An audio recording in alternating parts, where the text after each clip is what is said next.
Uber has faced an extremely tumultuous year. Not only did it face sexual harassment allegations, but it also faced numerous other allegations that kept sending them into a deeper hole where they just could not dig themselves back out.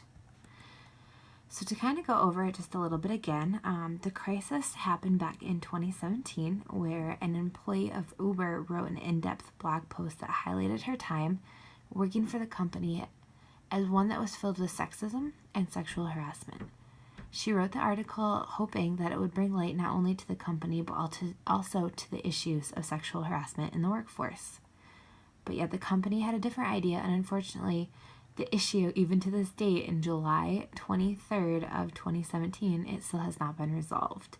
There have been instances that have popped up between now and then that have not only made it more difficult for the company itself, but also the company just hasn't handled it in a way that has allowed the crisis to be put to rest.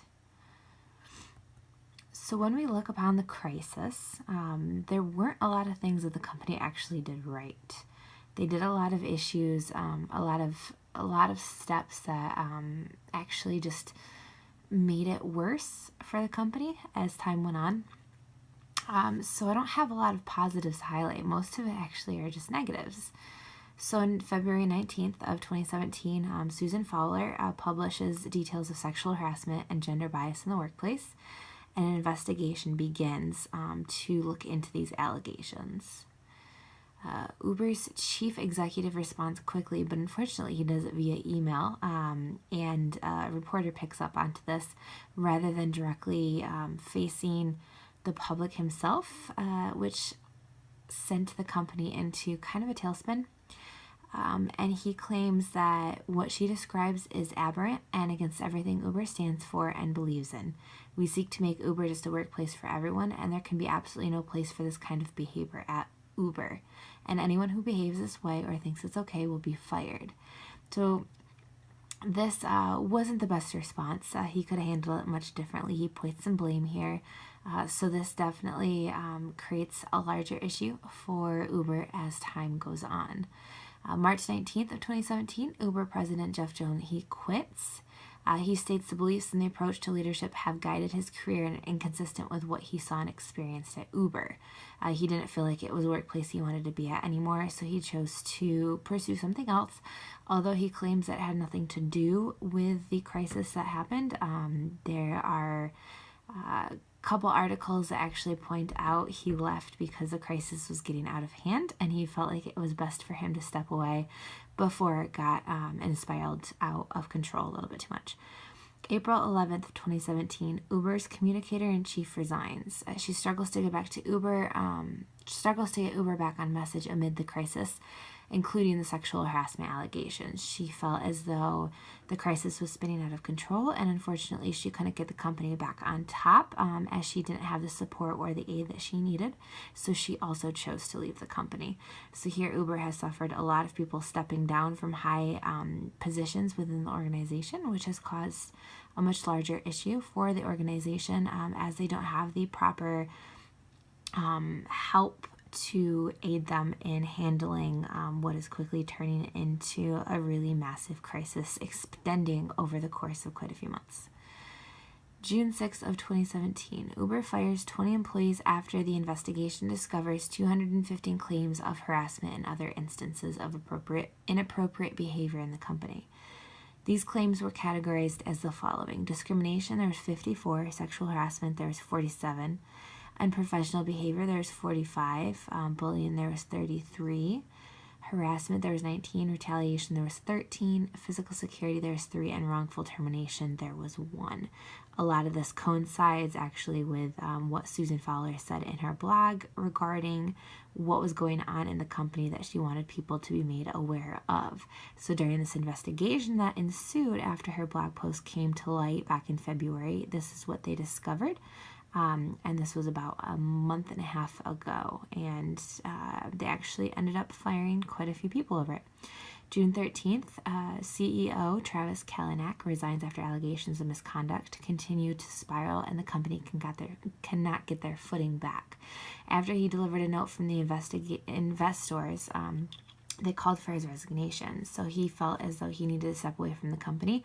He wasn't providing the leadership that they were looking for, and he was not coming forth the way that the investors would like to get the company back on track after everything that happened. In addition, the results of the investigation were released around the time that he stepped down. It called for a complete overhaul of its board and management, so a lot of people feel as though he stepped down because of this, that he wasn't the leader that he needed to be for the organization, and because they were calling for an overhaul of all of this, that he stepped down to not only grant their wish, but to kind of start that rolling within the organization. So here's what they should have done. There's a couple things that they definitely should have addressed immediately, including they should have had a message out to the key publics. The problem is he only addressed the public via an email. This actually took place on a blog post. Susan Fowler posted this on a blog post. He probably should have addressed it via social media because that's where this all started and started to blow out of proportion. He could have gotten ahead of the media just a little bit quicker if he had done that. So here's a couple messages. He should have not only addressed his employees, but the consumers and the stakeholders as well. He ignored everybody by releasing the one statement that he did. He basically was pointing blame back on the story, kind of felt like it wasn't really true, didn't come forth, didn't say that, we're sorry, this is going on, we're going to figure out what's going on to fix it. He really should have just come out and held not only a press conference maybe to get ahead of everything, but he should have addressed his employees, and then he should have addressed the media, including his stakeholders and the consumers, in that order, so the employees were not blindsided and the consumers and stakeholders felt as though they weren't being ignored. So a message that he could have potentially said was, as some of you may have heard or read, our organization has recently been in the news regarding sexual harassment and gender bias in the workplace. We're currently launching an investigation into these claims to not only find the source and to make sure those employees involved are appropriately addressed, but to also ensure that each and every employee is protected and such discrimination is addressed. We will not allow such conduct in our workplace, and we promise that issues will not only be dealt with appropriately, but we ensure no similar instances will take place at our company in the future. So if he had done this first, the employees would be aware, so if any media had contacted them, they could send them off to the CEO or the communications spokesperson that they chose to put in charge. So they could get ahead of everything. It would also ease the concerns of all the employees because there were a lot of allegations that surfaced after this issue that not only spiraled everything, but it made it much more difficult for the organization to get back on track to create a better name for themselves after everything that's happened. Two other publics, as I mentioned before, were consumers and stakeholders. They could have also promised some change within addressing the publics if they had done a press conference. They could have claimed that they were going to make a lot of changes internally, including management, create a code of conduct, maybe monitor employee complaints a little bit better and address them a little bit quicker, create a new internal system or a protocol so that sexual harassment and gender bias will not happen again.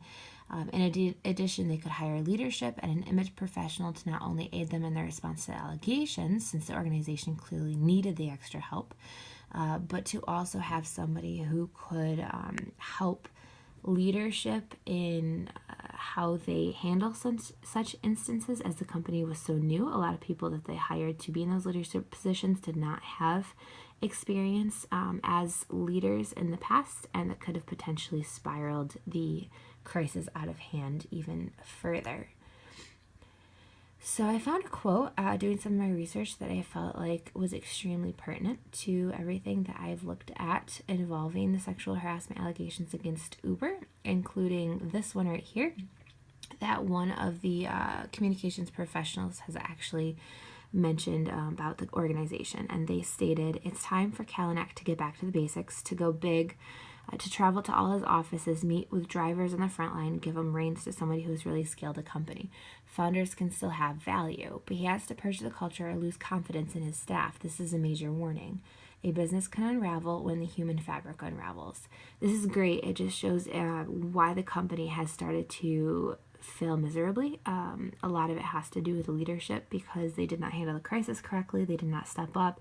The leadership did not admit to their faults. A lot of this had to do with the CEO, and I agree with this quote that, he should have gone back to basics. He should have completely wiped out leadership, started from scratch, brought in a lot of new people with experience, people who handled crises just like this, people who can handle the leadership positions, and he should have gone back to all the different offices, addressed the issue face to face with all of the management, the board members, the employees, kind of started from scratch. If that meant that he had to completely wipe out a lot of his management, then so be it. But he never approached his employees. He never approached the leadership. He never approached the management. He never went to go talk to everybody. He never went to go explain the situation. A lot of this could have been handled quite differently. So I have my resources attached here as well. A lot of them are news sources. Since it's actually still ongoing, they haven't completely wrapped up the investigation, and I'm sure there's going to be some new news that pops up here in the future, and I'm curious to see what happens. Since absolutely there are a lot of different ways that this could have gone down, but unfortunately Uber has made its bed and now it's lying in it, and hopefully next time they create a crisis management team so they can step up and address it differently and hopefully get ahead of the crisis before it blows out of proportion such as this one here.